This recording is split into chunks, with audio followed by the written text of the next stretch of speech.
I think I've just stumbled across the perfect Christmas book.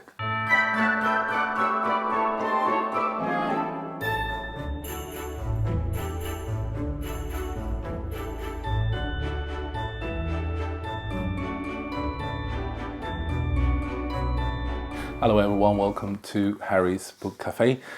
Today let's talk about Adam Kay's That Was Night Shift Before Christmas. For those of you who are not familiar with Adam Kay, he was a junior doctor working for the NHS, and he has written quite a few books previously. I read one of them, the most famous one, and that is This Is Gonna Hurt. That book is taken from his diaries during the period as a NHS doctor, and it tells the story of heartbreaks, of the knowledge that he learned, incidents that he experienced, stuff like that. And it was told in a very humorous way. Now, this book, That Shift Before Christmas, has also taken from the diary that he kept during, but this one is during the festive seasons. In fact, it was taken from 2003 to 2009 during the Christmas and New Year's of those years. And unfortunately for him, he was unlucky enough to work on every single Christmas of those years. It's sort of, when I start reading this book, it really reminds me of the topic that James O'Brien had discussed a couple of weeks ago, I think on a Friday. He was talking about the mishaps and injuries that people suffered during Christmas periods. So when I pick up the book, I was expecting something to be quite sort of familiar, but the book was mainly concentrate on the labour ward, and perhaps that makes the books a little bit more serious than I first realized. So the book was told in a typical Adam Kay's very humorous way, and there are moments that you can't help but to laugh out loud. So I'll give you some example.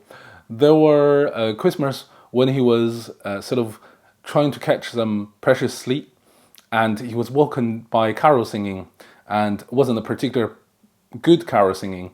He went out, realized there are a bunch of school kids dressed as elves standing in the front reception of the hospital and singing carols. In fact, he said it was pretty horrible. The singing is off key and everyone wished they were home. And he overheard a couple talking, and the man pointed at the kids and said to his wife, "That's a pretty good advertisement for contraception, isn't it, darling?" I find that hilarious. There are other moments, slightly more serious, but still told in a very sort of funny way. And that tells the story of a man who is having some really painful hernia, and he refuses to let his daughter call the ambulance until he has washed and brushed his teeth. And when asked by the doctor, why did he do that? Why do you have to brush your teeth before you call the ambulance? And he said, just in case you need to give me a mouth-to-mouth. So I found that quite funny. Whilst we are on the subject of being funny and humorous, I think the downside of this book is there are many humor that was done in a sort of trying too hard way, using comparison to generate humor. So for example, I'm paraphrasing here. For example, he was as drunk as George Best on a Friday night, or she's as shaky as a hooker in a church. I don't find those particular humor based on comparisons very funny, but then again, just like our appreciation of beauty, our understanding of humor might be different. So your mileage and mine might as well be different. But the book also seeks to tell a little bit more profound elements of our society that goes beyond the mere humorous. So for instance, there are many stories told of heartbreak. So for instance, there is a moment where she tells the old lady that she can go home now. He's basically discharging her, and yet she looked so disappointed because her home life is even worse than the labour ward in an NHS during Christmas period. So it's heartbreaking, and there are also moments where inevitably in any hospital environment there will be a loss of life to the baby or to the mother, and that is just very heartbreaking. I mean, to lose someone any time of the year was basically a tragedy, but to lose someone during this festival period, especially around Christmas, it's just even worse. And there are one or two stories that's really based on that and that sort of element. So it can be a little bit hard read, but those moments are few and far between. Vast majority of the book is telling you about what it's like to be working in an NHS sort of environment during the festive season.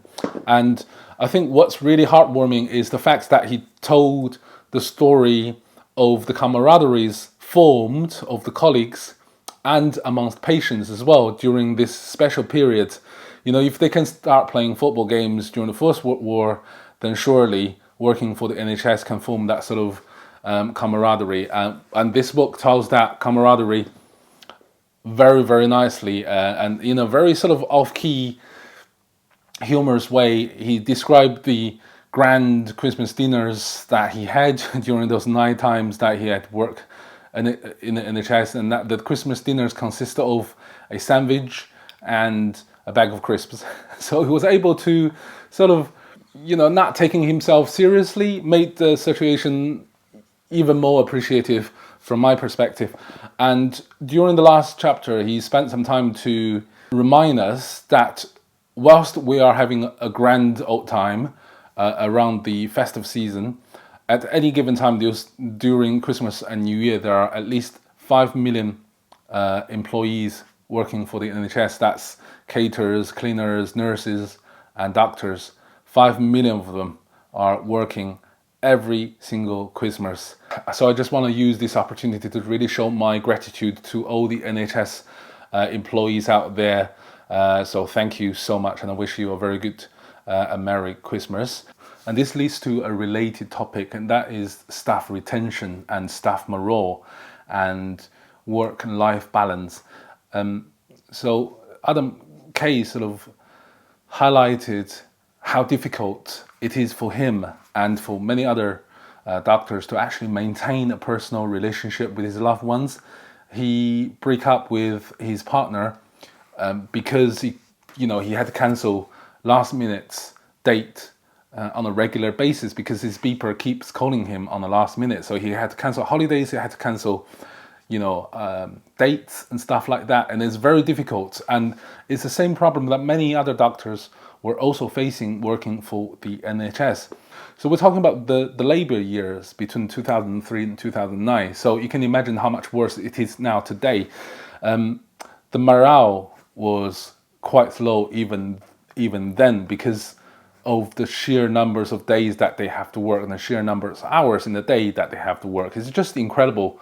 You are aware of that from the news, but just reading it from first-hand experience, it's just quite another level. And unfortunately for him, he left the profession, I think, after 2009. He's basically had enough.